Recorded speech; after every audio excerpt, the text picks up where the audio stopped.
ರಾಮನಗರ ಜಿಲ್ಲಾಸ್ಪತ್ರೆಗೆ ಬೆಂಗಳೂರಿನ ನಯಿ ದಿಶಾ ಮಹಿಳಾ ಸಂಘದ ವತಿಯಿಂದ ರೋಗಿಗಳಿಗೆ ಅಗತ್ಯ ಪರಿಕರಗಳನ್ನು ಸಂಸದ ಡಾ ಸಿಎನ್ ಮಂಜುನಾಥ್, ಜಿಲ್ಲಾಧಿಕಾರಿ ಯಶವಂತ್ ವಿ ಗುರುಕರ್ ಸಮ್ಮುಖದಲ್ಲಿ ಹಸ್ತಾಂತರಿಸಲಾಯಿತು.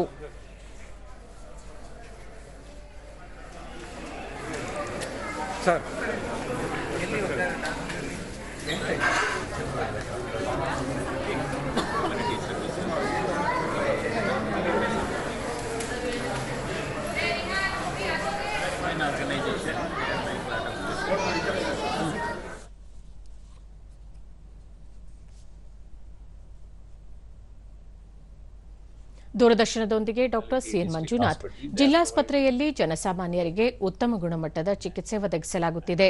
ಹೃದ್ರೋಗ ತಪಾಸಣೆಗೆ ಅಗತ್ಯವಿರುವ ಯಂತ್ರೋಪಕರಣಗಳನ್ನು ಶೀಘ್ರದಲ್ಲಿಯೇ ಪೂರೈಸಲಾಗುತ್ತದೆ ಎಂದು ತಿಳಿಸಿದರು.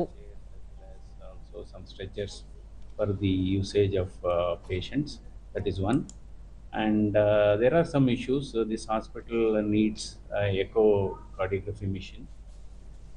ನಯಿ ದಿಶಾ ಮಹಿಳಾ ಸಂಘದ ಅಧ್ಯಕ್ಷೆ ಮೋನಿಕಾ, ಆಸ್ಪತ್ರೆಗಳಿಗೆ ಬರುವ ರೋಗಿಗಳಿಗೆ ಅನುಕೂಲವಾಗುವ ದೃಷ್ಟಿಯಿಂದ ನೆರವು ನೀಡುತ್ತಿರುವುದಾಗಿ ಹೇಳಿದರು. ಆದ್ಮೇಲೆ ನಾವು ಡಿಸ್ಟ್ರಿಬ್ಯೂಷನ್ಸ್ ಮಾಡ್ತೀವಿ, ನೋಡ್ತೀವಿ ಸೋಷಿಯಲ್ ವರ್ಕ್. ಇವತ್ತು ಇಲ್ಲಿ ಡಿಸ್ಟ್ರಿಕ್ಟ್ ರಾಮನಗರ ಹಾಸ್ಪಿಟಲ್ ಅಲ್ಲಿ ಬಂದಿದ್ದೀವಿ. ಇವತ್ತು ನಾವು ಸ್ಟ್ರೆಚರ್ ಮತ್ತೆ ಇದು ವೀಲ್ ಚೇರ್ ಕೊಡ್ತಾ ಇದ್ದೀವಿ.